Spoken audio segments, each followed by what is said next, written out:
আসসালামু আলাইকুম সবাইকে। আশা করি সবাই ভালো আছেন। আমরাও আলহামদুলিল্লাহ বেশ ভালো আছি। আপনারা ইতিমধ্যে জানেন যে আমাদের মিকি মা হয়েছে।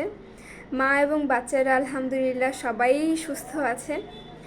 মিকির প্রেগনেন্সির এই 64 দিনের জার্নির মধ্যে আসলে ওর প্রপারলি টেক কেয়ার করতে পেরেছি মাত্র 24 দিন মতো। বাকি দিনগুলো উল্লেখযোগ্যভাবে ওর টেক কেয়ার আমরা করতে পারিনি, পারিবারিক বিভিন্ন সমস্যা এবং আমাদের অসুস্থতাকে কেন্দ্র করে। ও খাওয়ার মধ্যে ক্যাট ফুডটা খেয়েছে, যখন আমরা অসুস্থ ছিলাম তখন আসলে প্রপারলি ওভাবে খাবার দিতে পারিনি। যখনই খেয়েছে তখনই ক্যাট ফুড খেয়েছে, আর ক্যাট ফুডটার নাম হচ্ছে ক্যানিভা। আমরা এটা ঢাকা থেকেই কিনে এনেছি। ভাইয়া ঢাকাতে ওখানে যেত ওদের শোরুমে, শখের তোলা 80 টাকা ওনাদের শোরুমে যেত এবং ওখান থেকেই বিভিন্ন জিনিসপত্র এবং ক্যাট ফুডটা পারচেস করতো। লাস্টবার আমরা ক্যাট ফুডটা পারচেস করেছি অনলাইনে।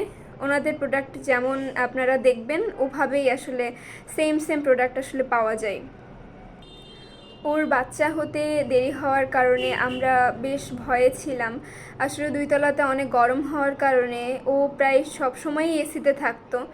সেই কারণে আম্মু বেশ ভয় পেত যে বাচ্চাদের ঠান্ডাজনিত কোনো সমস্যা হবে কি না, বা মায়ের কোনো সমস্যা হবে কি না সেই কারণে। কিন্তু আলহামদুলিল্লাহ বাচ্চা এবং মা সবাই সুস্থ আছে এবং বাচ্চাগুলো দেখতে মাশাআল্লাহ অনেক সুন্দর হয়েছে।